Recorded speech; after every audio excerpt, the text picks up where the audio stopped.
हरि ओम।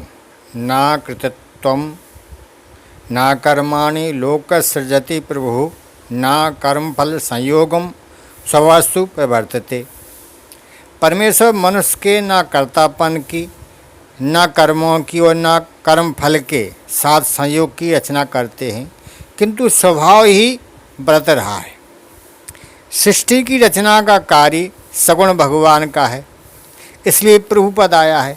भगवान सर्वसमर्थ हैं और सबके शासक नियामक हैं। सृष्टि रचना का कार्य करने पर भी वे अकर्ता ही हैं। किसी भी कर्म के कर्तापन का संबंध भगवान का बनाया हुआ नहीं है। मनुष्य स्वयं ही कर्मों के कर्तापन की रचना करता है। संपूर्ण कर्म प्रकृति के द्वारा किए जाते हैं, परंतु मनुष्य अज्ञानवश प्रकृति से तादात्म्य कर लेता है और उसके द्वारा होने वाले कर्मों का कर्ता बन जाता है।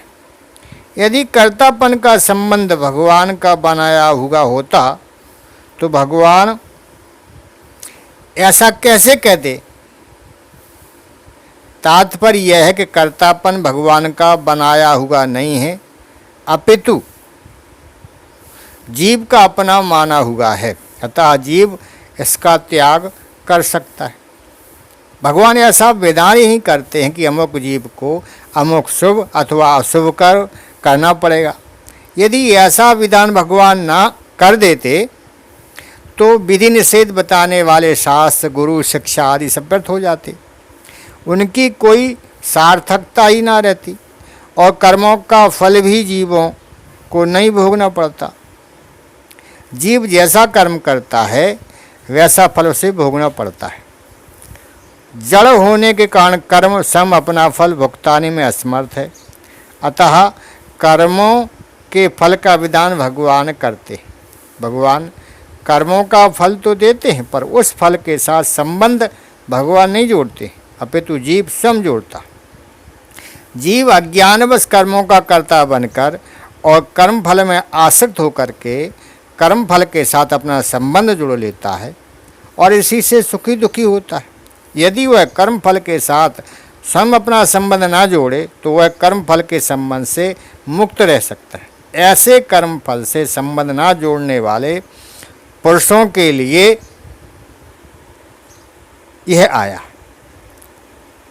उन्हें कर्मों का फल इस लोक या परलोक में कहीं नहीं मिलता। यह यदि कर्म फल का संबंध भगवान ने जोड़ा होता तो जीव कभी कर्म फल से मुक्त नहीं होता। कर्म फल का हेतु भी मत बन। तात्पर्य यह होगा कि सुखी दुखी होना अथवा ना होना और कर्म फल का हेतु बनना अथवा ना बनना मनुष्य के हाथ में है। यदि कर्म फल का संबंध भगवान का बनाया हुआ होता तो मनुष्य अपने सुख दुख में सम नहीं होता और निष्काम भाव से कर्म भी नहीं करता, जिसे करने की बात भगवान ने गीता में जगह जगह कही है। अब शंका होती है, श्रुति कहती है कि भगवान जिसकी ऊर्ध्वगति करना चाहते हैं उससे तो शुभ कर्म करवाते हैं और जिसकी अधोगति करना चाहते हैं उससे अशुभ कर्म करवाते हैं। जब भगवान ही शुभाशुभ कर्म करवाते हैं तो फिर भगवान किसी के कृतत्व कर्म और कर्मफल संयोग की रचना नहीं करते, ऐसा कहना तो श्रुति के साथ विरोध होगा। समाधान यह है कि वास्तव में श्रुति के कथन का तात्पर्य शुभाशुभ कर्म करवाकर मनुष्य की ऊर्ध्वगति और अधोगति करने में नहीं, प्रत्युत प्रारब्ध के अनुसार कर्मफल भुगता कर उसे शुद्ध करने में।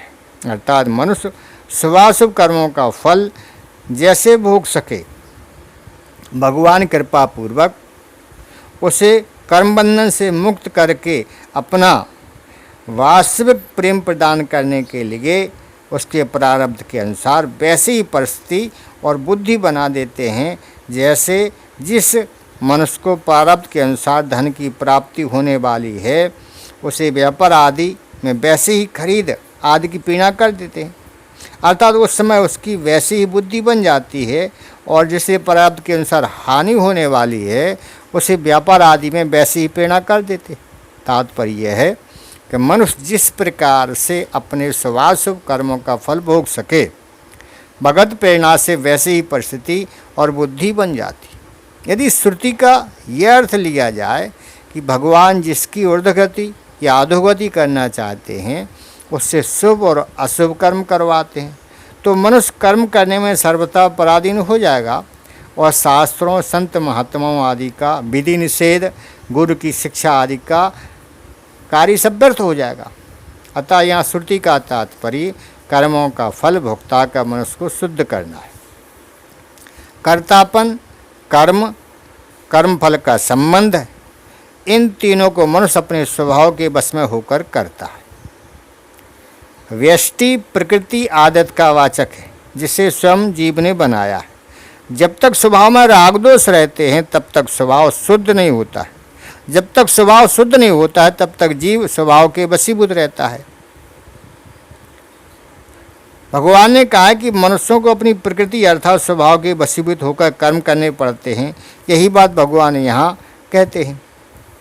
जब तक प्रकृति अर्थात स्वभाव से जीव का संबंध बना हुआ है तब तक कर्तापन, कर्म, कर्मफल के साथ संयोग, इन तीनों में जीव की परतंत्रता बनी रहेगी जो जीव की ही बनाई हुई है। भगवान यह कह रहे हैं कि कर्तृत्व, कर्म और कर्मफल संयोग, भोक्तृत्व तीनों जीव के अपने बनाए हुए हैं, इसलिए वह स्वयं इनका त्याग करके निर्लिप्तता का अनुभव कर सकता है। कर्तापन, कर्म और कर्मफल का संयोग परमात्मा की सृष्टि नहीं है, प्रत्युत जीव की सृष्टि है, इसलिए जीव पर ही इनके त्याग की जिम्मेवारी है। वास्तव में संसार के साथ संबंध विच्छेद स्वाभाविक है, परंतु अस्वाभाविकता में स्वाभाविकता देखने के कारण संसार का संबंध स्वाभाविक दिखने लगता है। यह स्वभाव स्वतः नहीं है, प्रत्युत बनाया हुआ है, कृत्रिम है। हरि ओम।